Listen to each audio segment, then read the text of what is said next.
regret to inform you that the girl bosses have done it again. Today's subject, Jenna Kutcher. We've covered her a couple times on this channel in the past.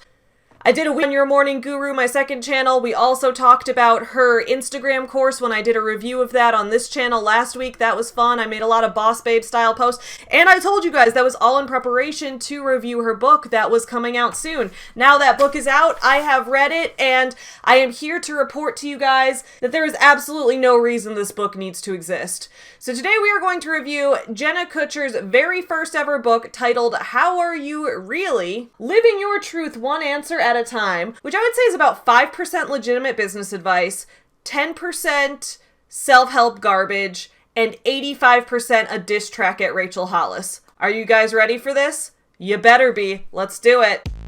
Get you some nuts. There was lots of memes. Makes me wonder if I should take up lesbianism. Chicago. You guys asked for it. What is up, my fellow small business supporters? I'm Savvy, and welcome back to my channel. Or if you're new, welcome for the first time. I'm Savvy. This is Savvy Writes Books, the channel where we talk about books and business, where every Friday morning at 11 a.m. Central, I have a new video coming out all about book reviews, business books, books about business, reviewing the world of the business of book publishing. Anywhere that those things intersect, we're on it. And usually that's in the world of bad self-help books written by wannabe business gurus. Jenna Kutcher's first book, Girl Wash Your Face. Just kidding, I didn't plagiarize it. I actually hate Rachel. Sorry, that's not what it's called. It's actually called 5 Reasons That I Actually Make My Kid Pancakes, unlike Dave Hollis. That's not what it's called, but she does talk about pancakes a lot. We'll get to that. Her book titled, I Should Have Written a Book About How to Be a Successful Wedding Photographer because that's what I was actually good at. Nope, sorry. This book is called How Are You Really? Living Your Answer at a Time, which would make me think it was going to like guide me through questions all about how to understand my life better, but it didn't do that. Instead, it did nothing, because that's what self-help books tend to do, is nothing. In today's video, we're not going to do nothing. We're going to do many things. And one of those things is learn. You know what's been helping me learn a lot lately? Today's sponsor! Today's video is sponsored by Skillshare, an online learning community with thousands of online classes for anyone who wants to explore their creativity and learn new skills. From web design to online marketing to social media strategy, freelancing, and more, you can find classes that will match your specific interests. On this channel, I'm always talking about how I want to learn more about business from other entrepreneurs who have gone through different specific steps of the process. Because of that, I've been excited to add classes about online marketing, HTML coding, and more to my Skillshare course list. However, my favorite class I've been taking is actually for something outside of work. You've probably seen on my Instagram story or in one of my videos where I've given an update that for the past few months I've been working really hard at learning to speak Polish.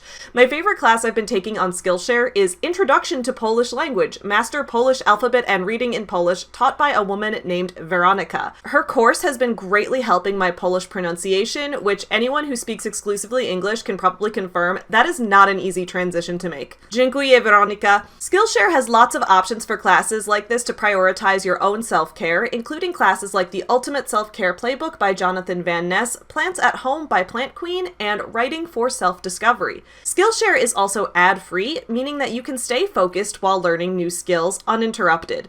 New premium classes launch each week, and now the entire catalog is available with subtitles in Spanish, French, Portuguese, and German.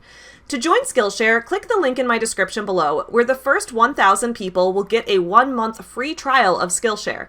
I hope you guys enjoy learning on Skillshare as much as I have been. Thank you again to Skillshare for sponsoring today's video. Now let's get into this book. So a good place to start when analyzing a book is to look at the purpose and audience of the book as a whole. We're going to kind of talk about what the book as a whole is about, discuss who the purpose and audience might be, and then we're going to go through page by page. For some background, if you guys don't know, I've covered Jenna Kutcher twice on this channel before, but basically Jenna Kutcher is Rachel Hollis 2.0. Just like Rachel Hollis started off as a wedding and party planner and then went viral with a bikini photo and became an influencer who writes self-help books, Jenna Kutcher started off as a wedding photographer who went viral with a bathing suit photo and then decided to become an influencer who writes self-help books. This path, like, seems to write itself. I don't know. I've been posting hot bathing suit pictures on Instagram and I'm still don't have self-help book deals knocking down my door, so I don't know what I'm doing wrong. Maybe I'm not girl bossing close enough to the sun. She used to work as a wedding photographer in Wisconsin. Now I believe she's moved back to Minnesota. She's a Midwesterner just like me. She loves to be very, very, very relatable by talking about how she's just your typical Midwestern mom who wears sweatpants and eats mac and cheese all day, except in the book she sometimes ate gluten-free mac and cheese because I think she said it helped with her fertility. I don't really know what's going on with that. A lot of the stuff on Jenna's website now, she doesn't do individual wedding photography anymore, like she doesn't book gigs anymore, but she does do a lot of like sharing photo content on Instagram and has courses about how to take better photos and courses about how to be a better boss babe and all of the standard business guru stuff out there. So I thought, you know, since this woman has built a successful business both in the traditional service sense of doing photography and in this more abstract girl boss type of sense,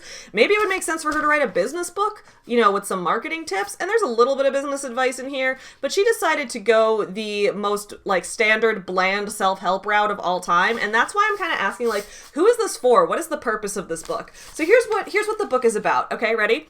When's the last checked in with yourself? Set aside the bills, the traffic, the errands, the tension. What's underneath all that? Busyness. You know what, Jenna? Instead of busyness, I wish you'd talked about business. One letter would have made all the difference. In these pages, you'll encounter an essential inquiry into uncovering who you are, what you want, and where to go from here. Through a series of insight stories, meditative prompts, and lessons, you'll learn how to dig deeper to unbury the lifelong passions, dreams, and values that go unexplored in the enduring demands of everyday life. Ready to find the courage to ask yourself if you're truly enjoying the life you're working so hard for?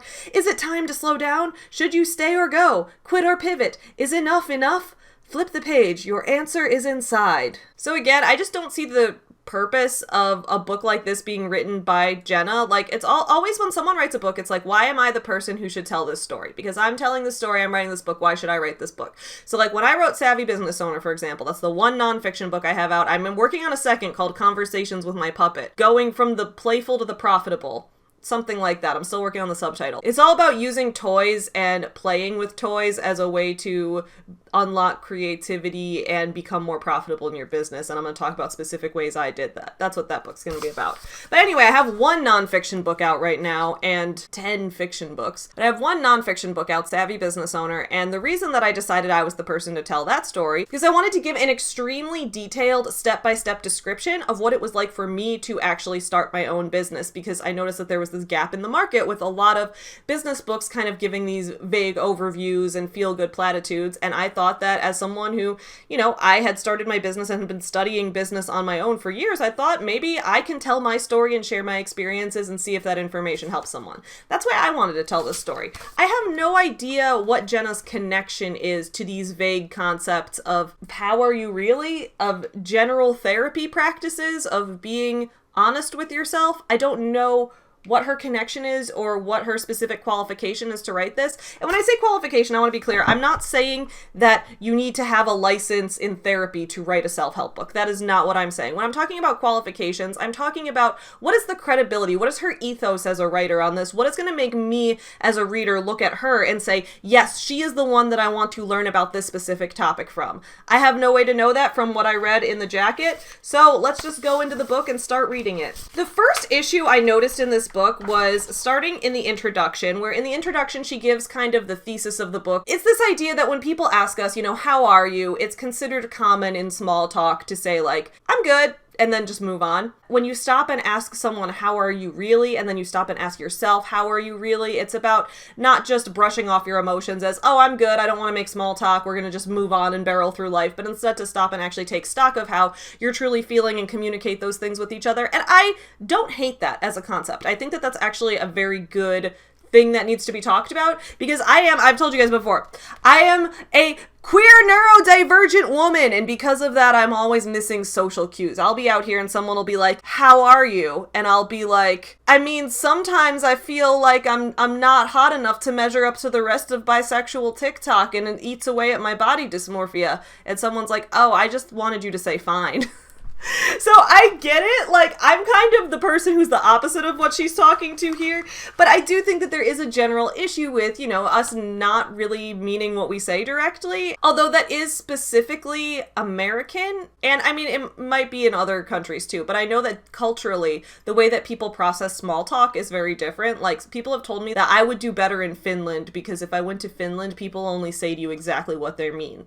But that also people in Finland are not as, like, loud and friendly. Because I'm loud and friendly and I mean it. And that's, I think, what scares people. That's why I think I'm doing better on the internet than in person. You guys can take me in small doses here. You're micro-dosing savvy. The initial problem that I started to notice on these early pages is that Jenna tends to say everything is we. She talks about, we all do this, and not only is the writing extremely repetitive, but instantly I'm alienated because I'm like, who does that? Me?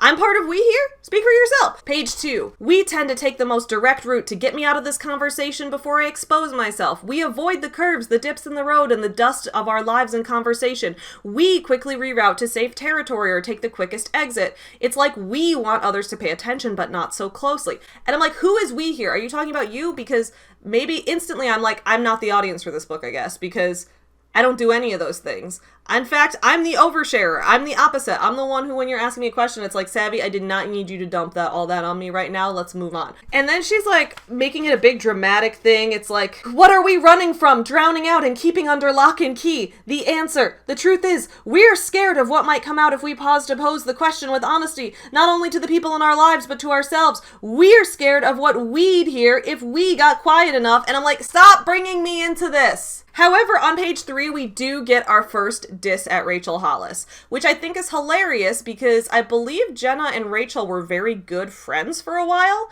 And now I don't see them together anymore. I think after Rachel got into a lot of controversy with what makes you think I want to be relatable and all that, Jenna manages to, in this book, regularly diss Rachel while writing a book that is exactly the same kind of stuff that Rachel writes. It's very funny. She also manages to diss Dave, even though she does still collaborate with Dave. So I think that that's a little interesting. Anyway, we're going to look at all the disses she has at other business gurus in this book because a lot of them are funny. But here's the first one on page 3. And like we've been conditioned to do, we just keep going, keep pushing, keep smiling, and keep reminding ourselves that we are lucky, we are blessed, and we should be thankful. That same old song with the cheap lyrics. We tell ourselves so many others have it far worse than us. Or it's probably our fault we aren't content or happy, and we should just, quote, choose joy like the coffee mugs and water bottles say. Whose coffee mugs and water bottles say choose joy? Whose merch says choose joy? Who's gotten into a lot of controversy about mental health dismissal because her merch says choose joy? Could that be your former best friend, Rachel Hollis? Interesting. Now, this could have been a one-off if this were the only subtle diss, but it's not, so let's continue. Page 12. So page 12, we get a few more disses, and we get more of the we projection, which I get that she's being repetitive for effect, right? You can be repetitive for rhythmic effect in your writing. In fact, I've taught it to students in poetry workshops. But if you do it nonstop in a nearly 300-page book, it's gonna annoy people. So here's how the page starts off. But in moments of quiet, we feel discontent, exhausted, frazzled, or even trapped. Something's missing, and we just can't put our finger on it. We don't know what it is. We're equal parts overwhelmed and bored, ambitious and feeling guilty about it, overstimulated and lonely. We're exhausted from dragging the mental load of it all to and from the carpool, the grocery store, the office, the gym, and back into bed at night. Then we get a couple disses. Here we go. So we experiment with ways to make life better. We try morning pages, mushroom tea, and yoga. Who knows where morning pages is from? I reviewed it on this channel before and did an entire week on it on Your Morning Guru. That is correct. Morning pages is directly from The Artist's Way by Julia Cameron. So here we're getting some lists of things. Oh, you've tried all of these things in an effort to make your life better and they didn't work? Well, now you need my book. Basically, she's saying, I'm not like other self-help gurus. I'm going to insult all of their careers and be like, you tried this, but that was just like a surface level attempt in futility, obviously. When you read my book and you get to find out how you are really, that's gonna fix it.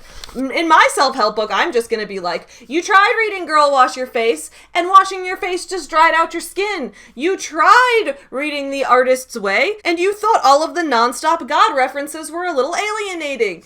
And then you tried reading How Are You Really by Jenna Kutcher and realized that asking Asking yourself how are you really is nothing but an exercise in constant futility if you don't really know how to get there, right? So here's how you get there. You grab some American Girl dolls, you make them talk to each other. Next thing you know, a scene played out. Write a book. Become Savvy Writes Books.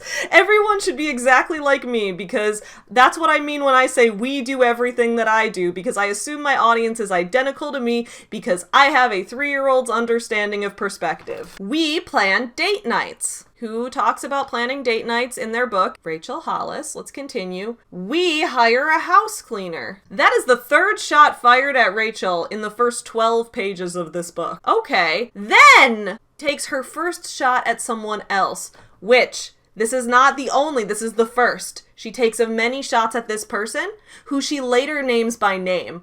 And I got pissed, okay? Here we go. We decide to declutter, minimize, and make do with less. So I was like, leave Marie Kondo alone. I don't know if you guys can tell from just looking at me, but I am not a minimalist. That should not be shocking to anyone who has seen this. Yet Marie Kondo is the one and only self-help guru who has actually helped me make my life better. In fact, I did another session of purging things that don't spark joy from my house this past weekend as we prepare to do some home renovations and improvements, and honestly, it's making my life better. She has helped me get over so many of my hurdles surrounding my hoarding and figure out where it comes from, and help me figure out how I can balance being an eclectic, borderline maximalist style person while also not hoarding things for the sake of emotional attachment. I love Marie Kondo, and you don't have to. It's okay. If her methods don't work for you, that is totally fine. And based on this alone, maybe this is not her directly taking a shot at Marie Kondo. Maybe this is her taking a shot at just like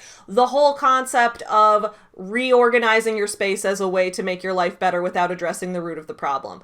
Fair. I would believe that if she didn't continually diss Marie Kondo and get more and more specific about it throughout the book until she finally says her name at the end. Okay?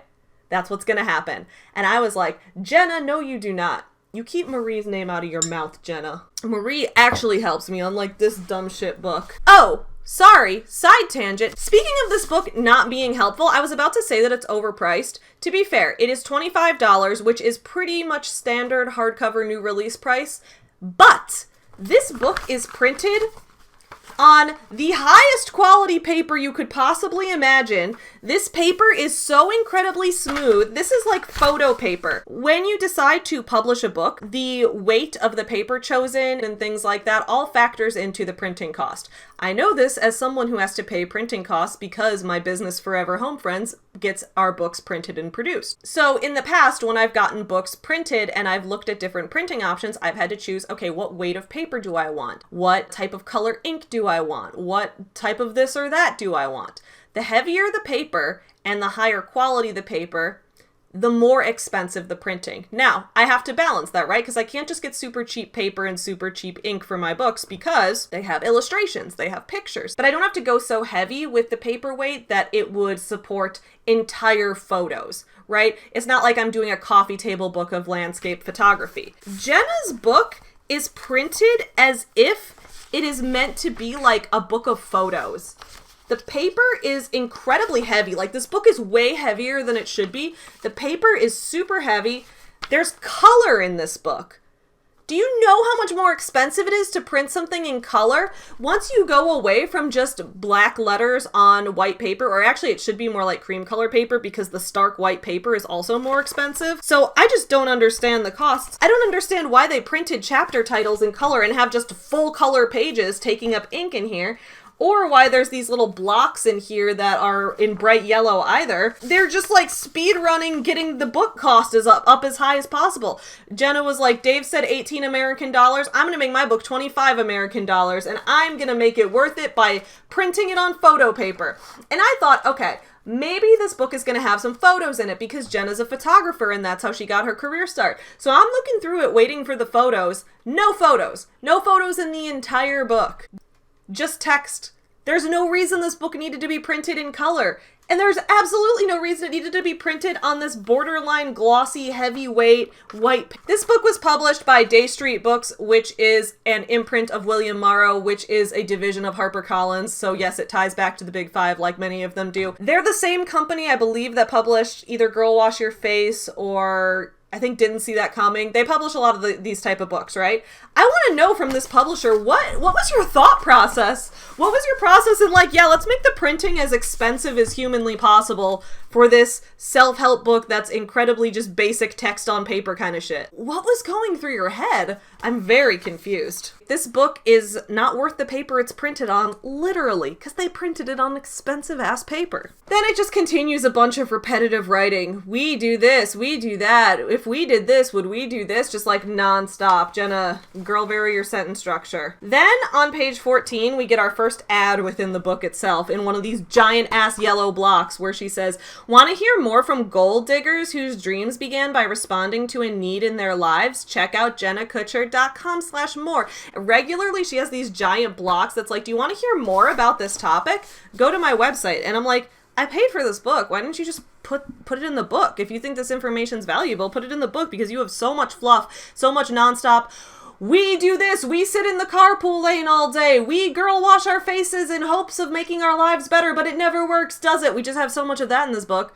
And then you're telling me that I gotta go on your website for additional content? Put it in the book I bought! She has this page of life inventory that had some exercises for me to do, and I thought this was fun. And because the book was called, like, Living Your Truth One Answer at a Time, I thought this was gonna be what the whole book was gonna be like, where regularly, based on each chapter and each chapter's theme, there would be, like, an exercise like this, where she would ask questions that I'd have to write the answers in the book, and then that would help me unlock some truths or something.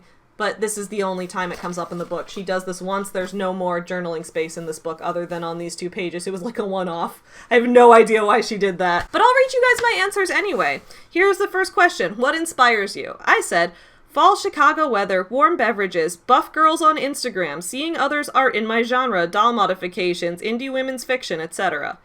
What makes you rage? Sexism, stereotypes attributed to inherent qualities, gender segregation, anti-LGBTQ politicians who let children get married. What makes you snort laugh? Being on a writing live stream and coming up with a hilarious story idea, also bad puns. What makes you cry with joy? Chewy's stupid, sweet little face, the love and appreciation I have for Tyler. Sorry, I'm getting a little gay there. Let me be gay with my emotions, okay? How am I really? I'm really gay. What makes you feel empowered? When other women reach out to me in the DMs and tell me I help them start a business, come out as LGBTQ+, write a novel, etc. What makes you nod in agreement? When YouTubers break down complex arguments into honest, balanced explanations. What makes you dance with glee? When a book launch goes well. When another writer I respect reaches out to me to tell me they enjoyed my book. What do you fear most? Death. Eternal nothingness. What do you find unfair? That 6 unelected Supreme Court justices can make decisions that throw a supposedly democratic country into chaos. What problem do you wish you could solve? The lack of power the average citizen in the U.S. really has. The two-party system. What do you want to create in the world? Books and toys, more indie women's fiction with an anti-MLM angle, and some more American Girl doll modifications. So those were my answers, and I was hoping we'd get more exercises like that, because I had fun thinking about those things and just, like, organizing my thoughts, and I thought maybe if those got more and more guided along the way, that it would be helpful. But no. This book is just kind of a chaotic mishmash of, like, everything she wanted to throw at us without any clear focus. Then on the next page, so this is right after you answer these questions, she has another little block, a bright yellow printed block with an ad in it, a waste of colored ink once again. I cannot emphasize enough how much more expensive it is to printed color. It is incomparable. She has another one telling us to go to her website, and she says, need help with this step? Clarify what you can control and equip yourself with. A plan at jennakutcher.com. Okay, if I need help answering basic ass questions, if I need help with, I don't know who needs help with that. If you need help with that, I think you need more help than this book can provide you, my dude. And there's no shame in that. We all need a little help in this world. The repetitive writing doesn't stop. Let me ask you this. How long? How long are you willing to ignore the ping? How long can you avoid the hard convo or leap of faith? How long can you convince yourself that you are okay with sleepwalking through life? Is it 1 week? 1 year? 1 life? First of all, stop accusing me of things that I never did or thought. Every business and self-help guru, Jenna included, has to be a master of projection, meaning they basically have to be able to read people's minds, tell other people what they're thinking, because they need to be able to tell me, the reader, what I'm thinking and feeling. But not only that, they also need to tell a story and be able to give us the other person's perspective without knowing what it is. Here's an example. So Jenna talks about back when she was working in a corporate job before she quit her corporate job to become a wedding photographer, and then she quit becoming a wedding photographer to become an Instagram influencer. Before all of that, when she was working at a corporate job, she had a conversation with her boss, and she saw a picture of her boss on her desk with her boss and the boss's 2 children. It says, "I pointed to the photo and asked her about her children. She beamed and shared the normal things proud moms share. Then she told me that if she was lucky, she got to spend an hour with them each night before they went to bed. After her confession, she's quickly moved the conversation along, opting out of what I know now in my soul would have been a painful subject to stay in. I pushed my own heartache for her away at that moment too, because it felt like the same future I was headed toward if I stayed on the path that was expected of me." And I think it's completely fair for Jenna to talk about this story as a way of like, oh, I realized that if I stayed in this job, then if I have kids one day, then I will never be able to spend as much time with them as I want, and that made me reevaluate my own priorities. Totally valid. What I think is weird in this story is that she talks about knowing in her soul what her boss was feeling. I don't know how to tell you this, you guys. Please don't take this the wrong way. I don't care how in tune you are with your soul. You do not know what someone else is thinking. You cannot read minds. I'm sorry, you can't do it. I can't do it, you can't do it, and anyone who claims to be able to read my mind honestly insults me. I will tell you how I'm feeling, and I want you to take me at face value because I'm going to be honest with you. And I think the world would be a better place if we assumed honest intentions on the parts of each other. She quickly moved the conversation along, opting out of what I know now in my soul would have been a painful subject to stay in. Maybe it would have been painful for the boss, maybe you're completely right, but you don't know that. So it's just very frustrating that in the writing you're trying to give us the other person's perspective and talk about how you learned from their perspective, but you didn't. You learned from your own interpretation of placing yourself in that situation. That is projection, that is not storytelling. So she talks about how she basically decided to quit her job to become the wedding photographer, and in this process she's talking about the mental steps she went to decide to quit her job. And this is the part that confused me. Okay, so she's talking about how much she's in love with Drew, her husband. So she says, "I wanted adventures with this man, maybe even a family someday. I wanted to make every moment count. I wanted to take another picture where we were old and gray, more smile lines, more seasons of life worn onto our faces. I knew we were about to start our married life together. I knew life was bound to bring more challenges our way, and I knew we'd pivot through every one of them together. So how could I say yes to a life on autopilot? Weren't we supposed to be the pilots? Weren't we going to choose where we were headed together?" And I'm like, what does your job have to do with this? Like, totally fine if you want to quit your job because you don't feel like your job is fulfilling you or it's not your life goals, but like, it's really completely irrelevant of your marriage and what adventures you can have with your spouse. I see a lot of this in like MLM stuff, and I do believe that Jenna's husband, Drew, did used to be a representative for an MLM, and Jenna is involved with all the same motivational speakers that speak at MLM companies, so it's makes perfect sense that she would be spouting the same type of rhetoric as all of those other people who exploit women. And men too. Men, as we say, Jenna's husband was in an MLM, so men get roped into them too. But basically it's this idea that, well, you can't live a life on your own terms if you're working a 9-to-5 job. Oh, that completely depends. I'm not here to say that every 9-to-5 job is good. Plenty of 9-to-5 jobs exploit workers, and that is a massive issue that we need to talk about. But I'm also not here to say that every 9-to-5 job is bad. I will, on the other hand, say that every MLM company is bad and exploitative. And Jenna didn't start an MLM. That's not exactly what happened. It's just the same line of logic that feeds into this problematic way of thinking that there really is only one path forward to success, and that having a 9-to-5 job means you can't possibly have freedom. For a lot of people, a 9-to-5 job does lead them to freedom because it means that they have health care guaranteed, and it means that they have a guaranteed amount of money that they're making, and that means maybe they can go on more adventures because they can afford to travel more because they don't have as much financial uncertainty. So I just hated this line of thinking. She didn't clearly connect it.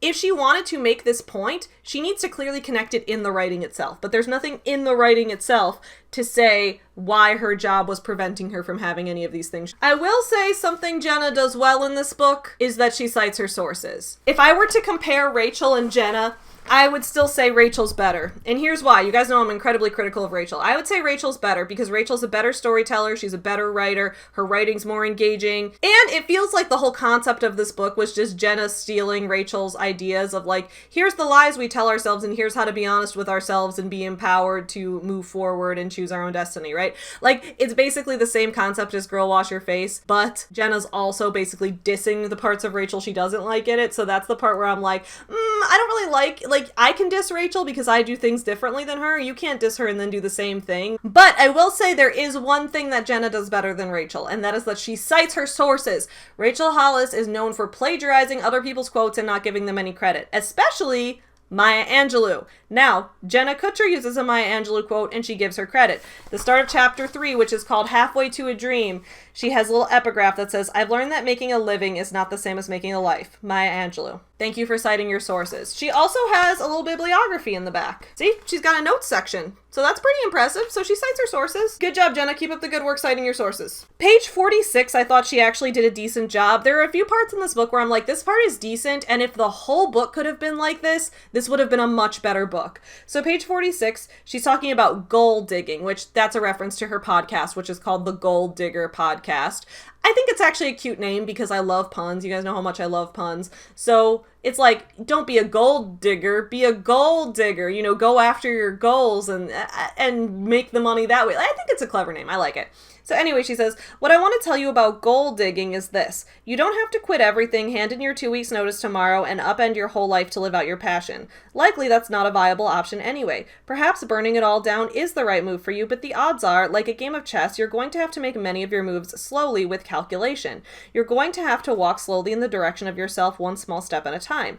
In fact, the science backs up this slow but steady strategy. According to BJ Fogg, a behavior scientist, the director of the Stanford Behavior Design Lab, and author of Tiny Habits, The Small Changes That Change Everything, big dreams happen by going small. You must first simplify the behavior, he says, make it tiny, even ridiculous. A good tiny behavior is easy to do and fast. And then she includes a superscript number, which will reference to the notes section in the back of the book. So first of all, I want to say nice job citing your source on that. Nice job bringing in an expert to break down what is going on behind that.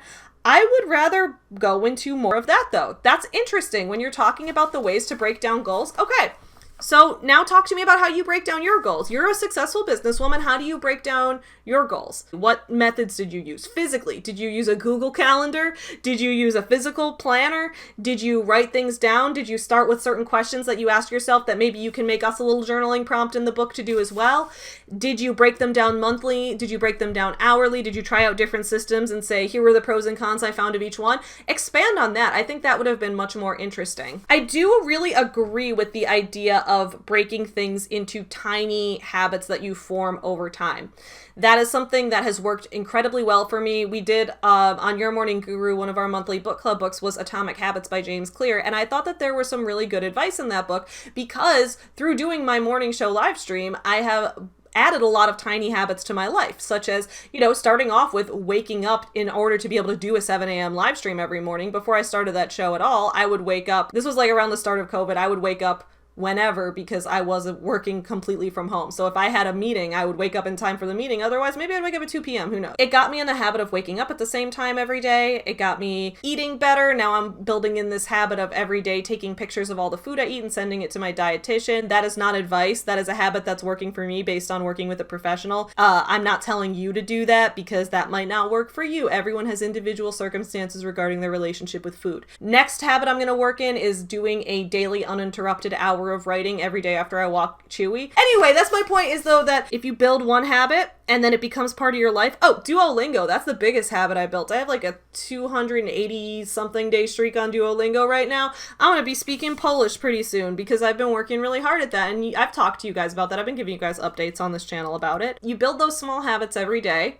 Eventually, over time, you're doing them all naturally and they're just part of your life. I completely agree with that approach, and I wish Jenna had broken down more of her process of how that came to be, because I think that could have been some good detailed information instead of a lot of the repetitive fluff. Once again, on the very next page, 47, Jenna gives what I think is some good advice, but doesn't follow it up with enough of a detailed story. She saves her detailed stories for vague, like nebulous life lessons. Meanwhile, when she has like big tangible advice, she gives no examples or stories. It's very annoying. So she says here, like, the gist is this: you have to intentionally place yourself in the proximity of what you'd like to try. Grab coffee with someone who has experience or advice they're willing to gift you. Search for a little extra time in the margins of your existing responsibilities and moonlight in your next adventure. Open up a savings account that you drip small amounts into whenever you can. Over time, these collective actions, stating the passion, simplifying the plan, and starting the process, are what lead to massive change in the direction of your dreams. And I'm like, great, could you give me an example of how you did that in your transition from corporate job to wedding photographer? Like, what were some of the specific things you did? Who were some of the people you met? Did you grab coffee with another photographer? What questions did you ask them? What did you learn from them? Give me the details. Part of writing. Details are part of writing. Okay, page 51 starts off, it says, help, this decluttering experiment is a total fail. Sarah's text came through just as I was headed out the door for errands, but in girl code, an SOS text always warrants an immediate response. I typed, tell me everything, and her voice memo came through faster than I could find my keys. So regarding girl code or any kind of social cue, I just wrote, I'm too neurodivergent for this. I didn't realize there was some kind of code. There was a code? And one of my friends sent me this decluttering experiment is a total fail. I mean, if I had time, I would respond right then, but otherwise I'd wait till I had time and be like, oh yeah, tell me about it. I didn't realize that that was an SOS. Anyway, that's not what I want to complain about on this page. I want to complain about, this is where the second big diss of Marie Kondo comes in, and I am not here for it. People sometimes reach out to me and say, Savvy, which self-help gurus do you actually like? Marie Kondo, she's the one I actually like. I, as an eclectic maximalist, love Marie Kondo. I can apply her principles without being a minimalist because lots of things spark joy for me. I just gotta keep working on organizing them, okay? She helps me get my life in order. She helped me overcome some of my emotional problems related to hoarding, okay? I've read 2 of her books. We spent 2 weeks following her on Your Morning Guru. I watch her Netflix show. I like Marie Kondo a lot. You don't have to like her. It's okay. We can like different things and still be friends. What I'm not here for is Jenna misrepresenting Marie and dissing her, okay? So Jenna says, she's talking about her friend Sarah, who's doing the decluttering experiment. She'd been working her way through this new flashy book she heard everyone raving about. That book is called The Life-Changing Magic of Tidying Up by Marie Kondo. It was designed to rid your house of any excess, to declutter every bad decision and impulse purchase and extra spatula you've kept hidden in your kitchen drawer for way too long. Sarah followed the experiment relentlessly. For weeks, she went through every single step. She packed bags and bags of excess clothing and dropped them off at Goodwill. I'm doing that stage right now. It's working. She even begged her husband to install that pretty open shelving she saw the author recommend because it's important to have, quote, a place for everything and everything in its place. And then she completely misrepresents Marie Kondo's methods. She's basically talking about, like, maybe the method doesn't work for you because you're not a minimalist dumb cuck like Marie. Like, she's like completely misrepresenting what the book is about, which again, if you've read Marie Kondo's book and you thought it didn't work for you, that's okay. We don't have to like the same things, but don't misrepresent it. Don't misrepresent it to diss another self-help guru, okay? So page 56, she says, my friend Sarah didn't stop to consider if this author's perspective matched her own. Here she was with 6 kids, a dog, and a husband who owned way too many sneakers. Here she was coercing her family to get rid of all their extra stuff so her house would look like the ones in her Instagram feed. Here she was trying to justify whether or not to keep the ugly plastic cash register her kids loved, but it didn't look pretty or styled or decorative on that new open shelving. Here she was trying to fit an overwhelming project into small pockets of her day so she would feel less overwhelmed. Now, it sounds to me like Sarah was not taking Marie's advice, because Marie would absolutely never advise you to get rid of something just because it's ugly and doesn't fit into your shelving. Her advice is not minimalism at all costs. Her advice is, does this thing spark joy? If she pulled out the plastic cash register and said it looks ugly on the shelf, but when I hold it, I get the spark of joy, then you keep it. That's what the book says to do. The book wants you to keep things that are ugly if they make you happy. The idea is that the items in your house should all be items that make you happy, and if they don't make you happy, you shouldn't have them. But if they do make you happy, you should have them. It doesn't recommend any specific, like, you have to organize things by size and color, and it has to all fit into a color palette. In fact, the book explicitly recommends against that. So I think that maybe Sarah was not using her reading comprehension when she was reading The Life-Changing Magic of Tidying Up. I think she maybe completely misinterpreted Marie and then built a little straw man Marie that she set on fire. Anyway, don't come for Marie. Page 55 was a little sus. Jenna says, Once again, we're doing the repetitive we thing all over again. It's like we're back at the We Work cult video, remember? Everything was being a C-we-o. We doubt our knowledge. We stop listening to that 5-year-old voice. We drown out our inner confidence and we leave major decisions about our future, our health, our relationships, and our careers in the hands of experts. We take the pill the guy in the white lab coat gives us without doing our own research. We follow the #1 guru's advice on the internet without checking in with ourselves first. Those two sentences should not be juxtaposed. First of all, following the guru's advice on the internet, I would say the #1 guru in terms of like following, if we're talking about business gurus, self-help gurus in Jenna's genre, would be Tony Robbins. And Jenna aligns herself with Tony Robbins. Tony Robbins, the serial misogynist who has many counts of sexual harassment against him and openly stated that the Me Too movement was making him want to hire fewer women, and also stated that he cured one of his employees of COVID, even though he didn't. He actually fired her for getting COVID. So anyway, Tony Robbins is an absolutely shit human being. He's one of the #1 gurus. I agree that we shouldn't just do that, Jenna. You're absolutely right. However, what is this sentence leading right up to it that you're acting like is in the same category as it? We take the pill the guy in the white lab coat gives us without doing our own research. I just wrote in the margin, it sounds anti-vax, but okay. I'm not saying that every medication that's prescribed to you is going to work perfectly for you and your specific body and your specific needs, but that's why you see a doctor. Do your own research. What's my own research gonna be? You want me to eat some essential oils? Is this some MLM bullshit? I don't like where that's headed, Jenna. I'm gonna listen to doctors. A lot of the stuff about body in this book I have a big issue with, but page 60, I'm gonna just start with one of the things in the big giant yellow block where she says, picture your 5-year-old knobby-kneed, maybe freckled self. What do you love? What do you want? What do you need today? What are they whispering to you right now? Do people's freckles go away after childhood? Why is being freckled a thing that is tied to being 5 years old? I had freckles when I was 5 and I have freckles now. In fact, I think I have more freckles now. I also was not knobby-kneed as a child. I was a disabled child who was extremely overweight due to the fact that I couldn't run or play or do anything and my family was really fucking poor when I was 5, I was freckled and obese and disabled. We'll talk more about that later. Jenna has a lot of universal feelings about how childhood was carefree and fun. Mine wasn't, but okay. Then Jenna does more projecting. Still on page 60, I just wrote girl stop projecting. So she's talking about her grandma and like these nice moments she spent on her grandma's bed where they'd have these like nice conversations. And she says, I'm now convinced she wasn't simply strolling down memory lane. She was reminding me to hear my own voice. She was attempting to return me to myself, to big dreams and cinnamon sugar pancakes and my unwavering individuality. How do you know what your grandma's thinking? You can't read minds, Jenna. Stop it. This is one of the first mentions of pancakes. We get lots of mentions of pancakes in this book. Based on how many it's eventually going to be, I think it might be a dig at Dave Hollis. If it is, it's pretty funny. Page 62, she misrepresents Marie Kondo again. I visited my friend Sarah a few weeks ago and smiled when I saw that her beautiful open shelving proudly displayed the kids' favorite cash register. As we sipped coffee on well-worn sofas surrounded by well-loved stuff, I couldn't help but think how welcoming her home felt. It was wholly Sarah, perfectly lived in, warm and vibrant, with just a few improvements left over from her decluttering experiment, a new plush rug, a happy little plant, and a shoe bin for all those sneakers. Marie would approve of this. This is not because you stopped listening to the expert. Like, you did what Marie said. Marie would say to keep those things that spark joy even if they're worn. I don't know why you're misrepresenting her this much. Page 80 is where I need to cover this with some nuance, okay? This is telling a story about... She starts telling a story about her journey of having children. And in this story, she does talk about her struggles with infertility and difficulties conceiving and having miscarriages. And first of all, I want to say, I think it's important that a lot more women speak up about that because, like I've mentioned in videos in the past, I've had a lot of health issues regarding reproductive health systems and things like that. And because these issues aren't talked about and these issues aren't things that a lot of people know about, a lot of doctors don't specialize in certain things because it's not as widely common knowledge. Just because a lot of these things are considered taboo, it becomes this cultural stigma.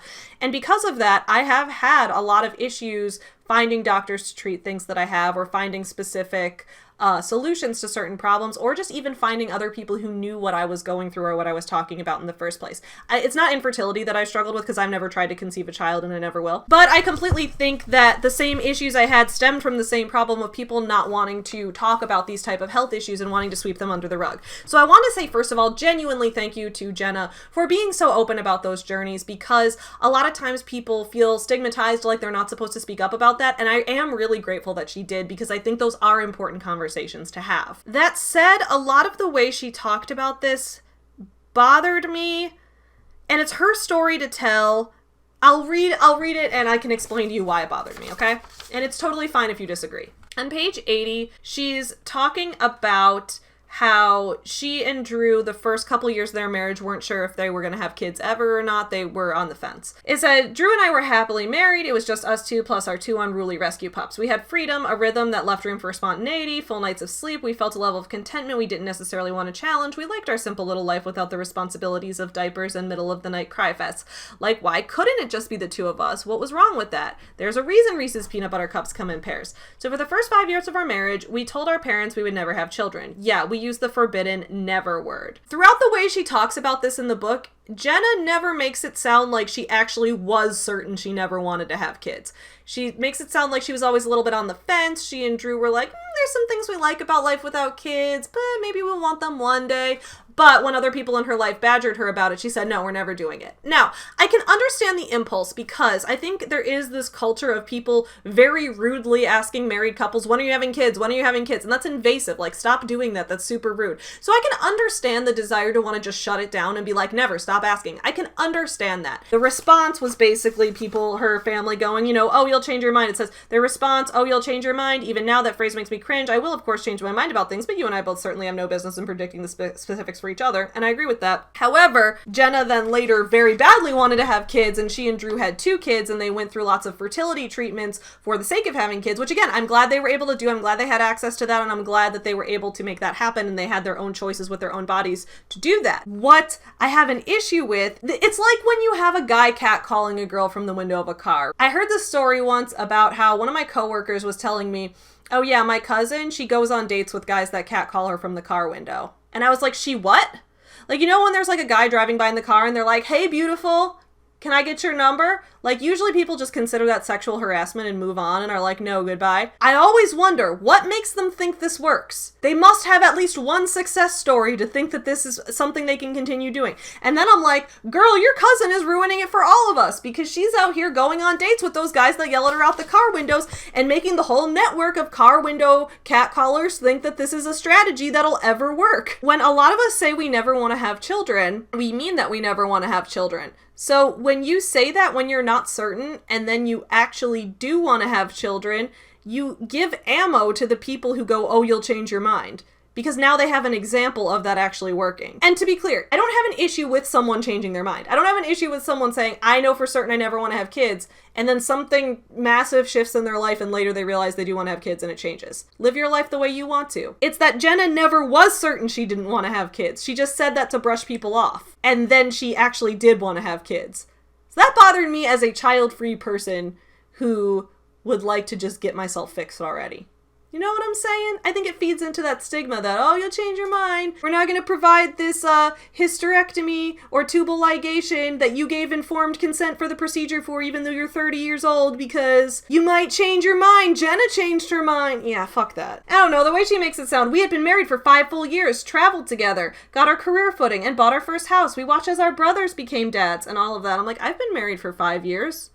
I own a home. I still don't have any desire to have kids. This line of thinking I see constantly used against people like me who are long-term married and have a house and have all the things we could want and just don't want kids. It's not on the menu for us. The menu, I made it sound like we're eating the kids. On page 82, she's like, as we began to entertain the idea of starting a family, we started to realize we had already done a lot of the things we had dreamed of doing together. We were running out of reasons why parenthood wouldn't work or why it wasn't for us. We noticed that the lives we found ourselves living felt like ones we could welcome a child into. I mean, we didn't go out much. We loved going to bed early, and takeout was way more our jam than a fancy night at a restaurant.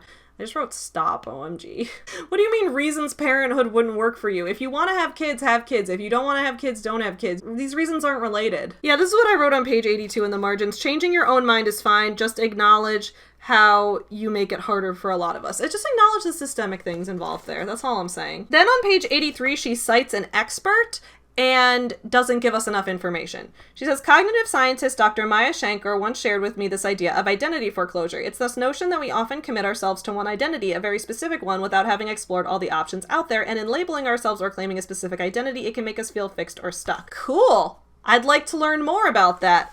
But does she tell me more? No, she gives me a little yellow block wasting colored ink to tell me, want to dive deeper into the idea of identity foreclosure and how it might be showing up in your life? Head to jennakutcher.com. And I was like, I paid for this book. Put your interview with the doctor here. I paid for this book. It should be in here. Then she cites Dr. Shankar again, and I'm like, can Dr. Shankar just write the book instead? Because all the valuable information in here is coming from her. This is a quote from Dr. Shankar. It says, there's this insight in cognitive science called the sunk cost fallacy. It leads us to irrationally cling to things that we put a lot of time and effort into because we don't want to experience the cost of departing.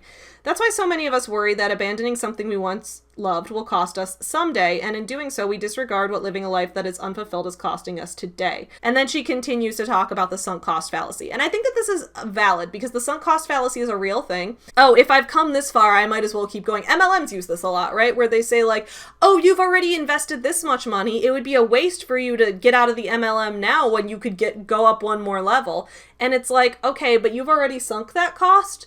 All you're going to do is sink more cost. There's no guarantee that just because you've sunk a certain amount of cost into something that you're going to achieve any benefit from it.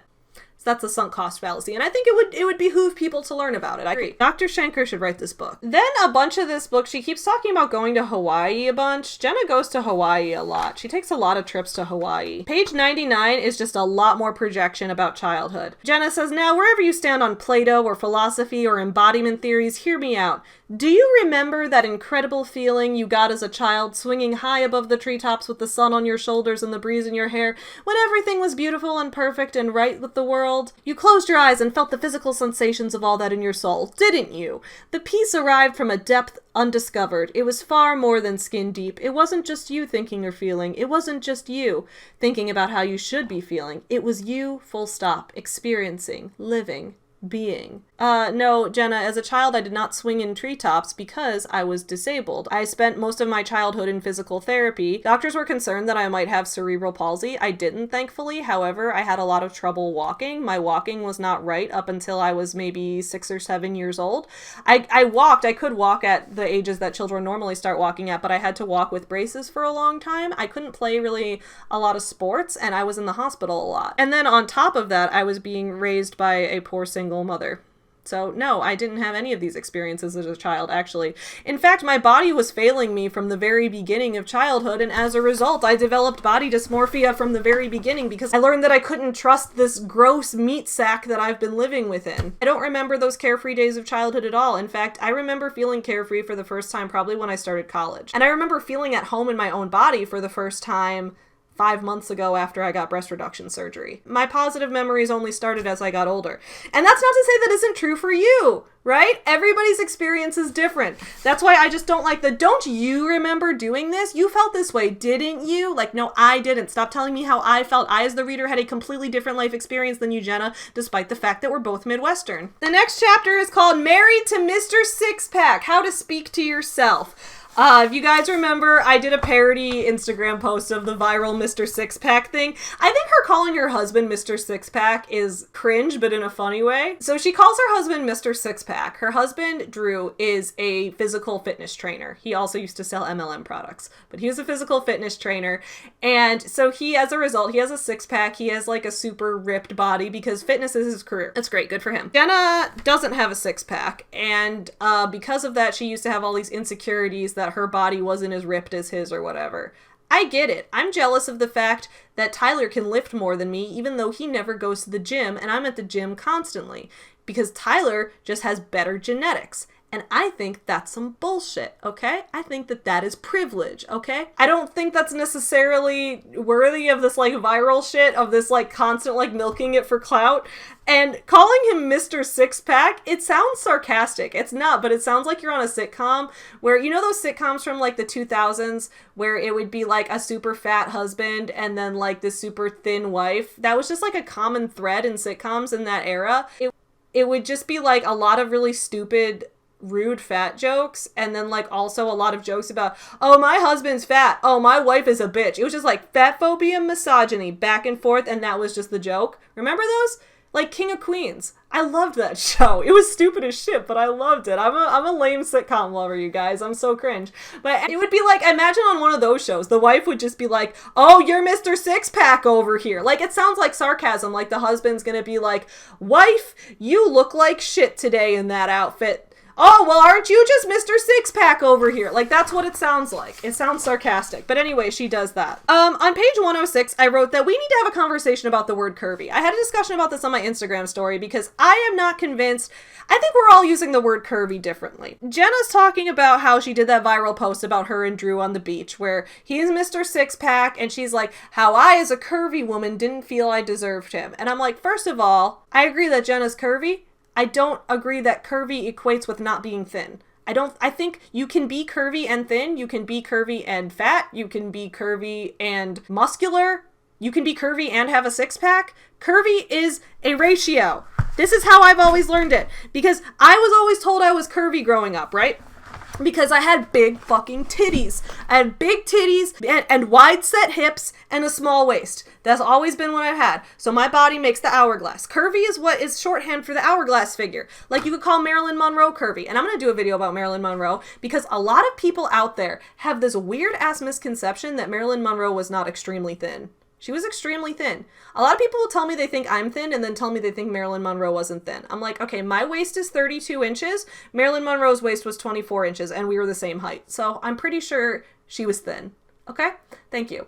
But anyway, my point is I think of someone like her who has just a wider ratio of hips to waist and generally to chest as well. That's what curvy is. Which you can have as a fat woman, you can have as a thin woman, you can have as a super muscular woman with a six-pack if that's the ratio. But anyway, I just get really mad at people using the word curvy wrong because I have always identified myself with being curvy and now people are out here telling me, no, Savvy, you're not curvy. Yes, I am. However, I will say that I think it's kind of cool that Jenna responded to a troll in this way and got all this attention, so I decided to learn from that. From now on, every time I get a troll comment telling me that I'm ugly or something, I'm gonna just make a huge, big, fucking Instagram relatable caption about it in a boss babe voice and make it funny and all that, and then maybe I'll go viral one of these days. Page 115 was disrespectful as shit. So Jenna's saying, I vividly remember the day that my grandma shooed away my camera lens when I told her I wanted to take a picture of her. I made her stand in front of a garage door as I snapped away while she proclaimed, now Jenna, that's enough.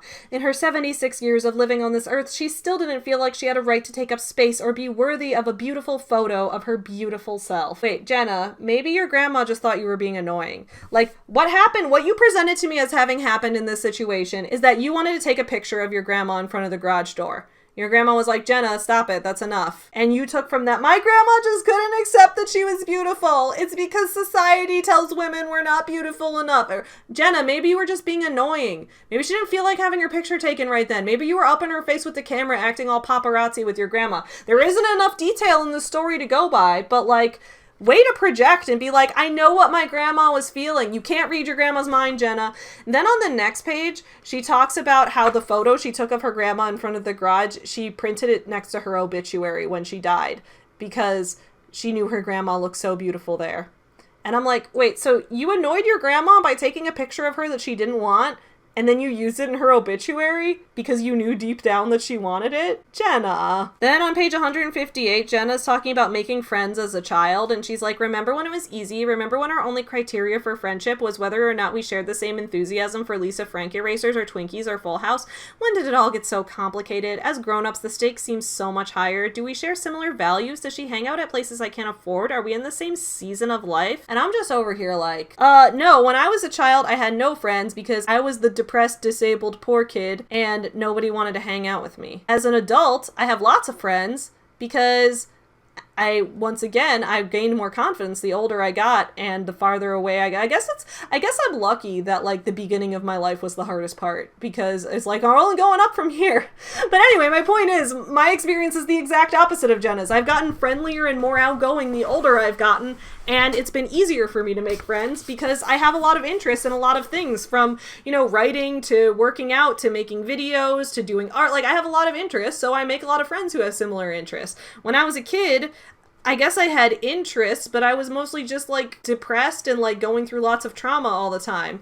And I didn't know a lot of other kids who were, so I didn't really have many friends. I was kind of lonely. Which again, Jenna can tell her own friendship story, but to be like, remember this? It's like, I wasn't there with you for that, Jenna. I don't remember that. Our lives were completely different. Just because we're both white blonde women from the Midwest does not mean we're the same. So this chapter overall, I thought was about a decent topic, which is about how to make friendships as an adult. And I do think that that's an important topic because I think we see a lot of adults who, when they get married and have kids, sometimes will neglect those friendships outside of their marriage or outside of their kids' friends, parents, or whatever, and will stop trying to make deep friendships the way they did maybe in high school or college or something like that. And I do think that that's really sad to see because to me, friendship is incredibly important. Spending time with my friends, having friends over for movie nights, getting drunk with friends and partying still, even though I'm almost 30. I love that shit and I'm going to do it forever because that's important to me. So I think a chapter talking about the importance of friendship and having those type of connections as an adult is true. It's absolutely true. However, once again, I wish that Jenna had gotten into some specifics instead of this vague authenticity shit. She basically copied what Rachel said in Girl Stop Apologizing about show up as authentically yourself. So she says, but how do we get there? How do we transform our everyday interactions into deeper relationships? How do we grab a casual latte and tell a new friend we hate our job or our marriage is failing or we struggle to contain our temper with our kids? All that. And I was like, oh good, she's asking us, she's saying, how do we do this? What are the next steps? Now she's gonna tell us, right? No, guess not, because what she says, her advice of how to do this is, you've heard it a million times before. If you want to make a friend, be a friend. That's true. But I believe there's more to the old adage. To find your people, you have to be your person. You have to show up as yourself, which is basically what Rachel Hollis said in the doTERRA and Arbonne MLM speeches. So she's just copying that. That's cool. Your true whole self. Naked while fully clothed. It's one of the hardest, most important things to do, and it's one of the rarest practices and all of this. And I'm like, okay, so you didn't have any actual advice. Your advice was just more business guru magnetic poetry. Thank you, Jenna. Once again, on page 163, she speaks for me with a little misogyny as a treat. All too often, we approach female friendships from a scarcity mindset. There's an undercurrent of judgment beneath the words we say and the choices we make. No, I love women. Maybe I'm just too neurodivergent and queer for you, Jenna. Okay, let's talk about the pancakes, because this book is full of disses. We got the Rachel disses, the Julia Cameron disses, which to be fair, I'm not a big fan of Julia Cameron either, but I do like the morning pages. We got the Marie Kondo disses, which I'm very upset about. I thought maybe that Jenna was on Dave's side because she still does things with Dave Hollis. She talks about pancakes a lot in this book. Now, you guys may remember at the end of October 2021, I believe it was around Halloween weekend, Dave Hollis had what we call Pancake Gate. I covered it on this channel. Basically, his book Built Through Courage came out. It didn't sell very well. I gave it a negative review. Some people on Reddit speculated that I caused Pancake Gate because it happened the day after my review came out, which is like, if I have that much power as a book reviewer, I don't know, man. Anyway, Dave goes on Instagram Live for 2 hours telling all of his followers, why do you follow me if you don't own my book? And he does that whole thing, right? And everyone's like, Dave, get off of Instagram. You need to get it together. His 4-year-old daughter is the whole time for the 2-hour live stream, like, trying to get his attention, like, Dad, make me pancakes. Dad, I'm hungry. Can I have pancakes? Dad, can I have pancakes? And everyone in the comments is like, Dave, get off of Instagram and go make your daughter pancakes. Your little 4-year-old is hungry and you've been live streaming for 2 hours and not paying any attention to her. And she's like, Dad, can I have pancakes? And Dave's like, go away. And everyone on Instagram is like, Dave, pay attention to your child. We don't care about this live stream. And then he's just like, buy my book. And she's like, make me pancakes. And then he's like, go get a life, Noah. And everyone's like, did you just tell your 4-year-old daughter to get a life? And then Dave lost a ton of followers and a lot of crap. So that was Pancake Gate. Anyway, throughout this book, Jenna brings up pancakes a lot. Now, maybe she just likes pancakes. One of the first things she mentions when she talks about visualizing her future of what it's going to be like when she has kids is that she visualizes herself. She's like doing a meditation. She visualizes herself standing in her kitchen on a Saturday morning and making her children pancakes. And she doesn't want to be so trapped up in work that she can't be present in the moment to make her children pancakes. She mentions this over and over again about how she cares about being present in the moment and not working so much that she can't make her children pancakes. And I'm like, that feels maybe intentional because she knows Dave very well, right? So on page 186, she talks about, for me, those moments of presence tend to happen on Saturday mornings, just me and my girl, usually after eating pancakes as a fan. Then on page 192, she does it again, where she's like, We wrongly assume that live in the dream means the KitchenAid mixer, but really, it's the Saturday morning pancakes we'll most want to relive. So this is like the 5th or 6th time she's brought up how, like, it's not about material and career success. It's about being there to make your children pancakes, Dave. It's about being there and making the pancakes for your children who want pancakes, okay? Page 194, she's talking about, my experiences and their accompanying lessons have become the plot I use every single day of my life, especially on Saturdays. Every single time I serve pancakes on Saturday mornings, I think of that early vision and I pinch myself that I'm living it. So that's pretty funny if she is taking shots at Dave being like, I make my children pancakes. Who wouldn't make their children pancakes? However, the very next page, 195, she's like, I'm not choosing one over the other. Presents or presents. You can choose and have both. Marie Kondo your linen closet if you want, but enjoy the process while you're finding things that spark joy. And I'm like, oh, so now we're gonna bring up Marie by name. After you dissed her throughout this book, completely misrepresented her work, and now you're like, okay, do Marie's stupid dumb bitch method if you really want to, Savvy. Savvy, if you really like Marie's work, do it if you want to, okay? But make sure you make your children pancakes. Well, Jenna, I don't have any children, and Marie Kondo is goddess. You can eat my ass, Jenna. Then she writes a whole chapter about how women should know their value, but all the examples she gives of women knowing their value are about women doing unpaid labor because they know their value, and I'm like, I'm not doing more unpaid labor. That's not happening. Anyway, that's Jenna Kutcher's book. I learned basically nothing from it. It didn't have any new information. It was basically just, let me copy Rachel Hollis and diss her, and then let me diss Marie Kondo without even really studying her, and then let me just give really vague advice about nothing. I don't understand what the purpose is of this book existing. If you read it and you enjoyed it, I'm happy for you, but I don't see the point. Let me know your thoughts of all of it in the comments below, though. I will see you guys again next week on this channel for more videos and also on the Your Morning Guru channel for more streams. But in the meantime, keep on supporting small businesses, keep on reading books, and have a fantastic start to your weekend. Love you guys. Get you some nuts. There was lots of memes. Makes me wonder if I should take up lesbianism. Chicago. You guys asked for it.